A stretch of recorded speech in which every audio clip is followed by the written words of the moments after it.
बिहार में सबसे महत्वपूर्ण जो पर्व है जिसका आयोजन किया जाएगा, इसमें गृह विभाग से जो निर्देश प्राप्त हुआ है और उसके आलोक में आज सभी एसडीओ और एसडीपीओ के साथ बैठक की गई है और कुछ छठ समितियों के साथ भी बैठक की गई है और पुनः उनके द्वारा भी अन्य अपने स्तर पर बैठक की जाएगी। इसमें जो दिशा निर्देश बहुत क्लियर है कि इस वर्ष लोगों से अनुरोध किया जा रहा है कि आप यथासंभव यदि आप कर सकते हैं, अपने घरों में आपका अर्घ्य व्यवस्था है तो घरों में छठ मनाएं या घरों में ही अर्घ्य दें।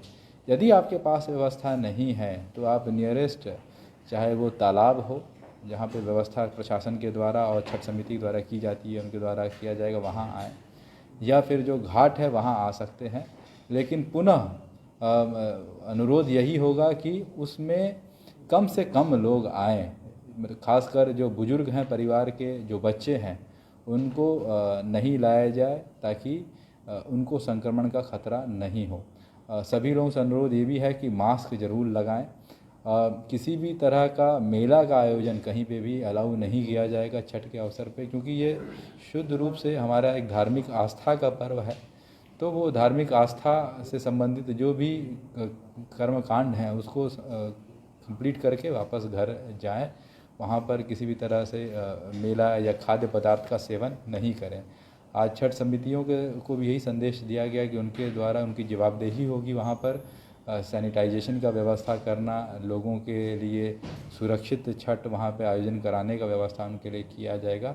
और उनको भी यही कहा गया है कि जहाँ तक संभव हो लोगों घरों के आसपास ही ये व्यवस्था रहे, बहुत दूर जाने की आवश्यकता नहीं हो, या फिर लोग घरों में इसको कर सकें।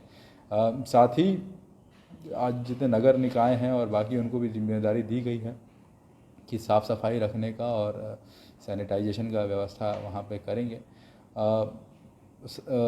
कुछ जगहों पर जहाँ पर भीड़ ज़्यादा होती है, कुछ तालाबों पे, कुछ जगहों पे, वहाँ पे विशेष व्यवस्था ये रहेगी कि हो सकता है सभी लोगों को मौका नहीं मिले उन तालाबों तक जाने का, तो ऐसी जगहों पर डाइवर्जन का व्यवस्था रहेगा। उनको उन जगह ना जाने कर किसी घाटों पे जाना हो तो घाटों पे जाना होगा, तो इसके लिए लोग पहले से तैयार हों। संध्या का जो अर्घ होता है उसमें मेरा अनुरोध होगा लोगों का थोड़ा पहले, अगर आपको किसी कारणवश निकलना है, तालाब तक जाना है, घाट तक जाना है, तो पहले निकलें आप, ताकि कम भीड़ एक साथ तालाब या घाट पे रहे और अपना कार्य करके आप तुरंत वापस आ जाएं, ताकि जिससे कि वहाँ पर यथासंभव सोशल डिस्टेंसिंग और इसका पालन हो।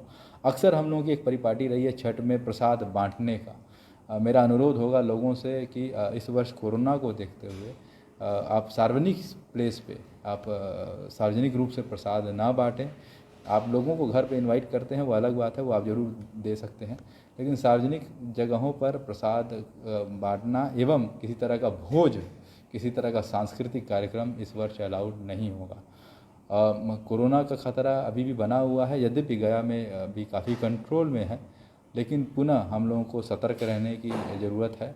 और जब तक वैक्सीन नहीं आता है तब तक जो कहावत है, जब तक दवाई नहीं तब तक ढिलाई नहीं, इसको हम लोग अनुपालन करें और अपने परिवार को हम सुरक्षित रखें।